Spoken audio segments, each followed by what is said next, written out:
Hello guys. Welcome to my YouTube channel.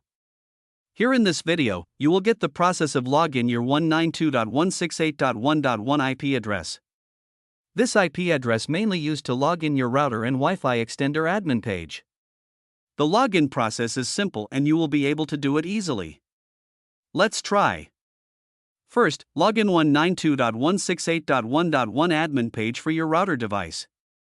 Here, open a web browser and type 192.168.1.1 into the web address bar. To log in using this IP address, your router must be connected to the device where you are performing the login process. Here, a login page will appear on the screen, and you will have to enter the login username and password. Enter the username and password in the specified fields. The default username and password are available on the back of the router if you are logging in for the first time.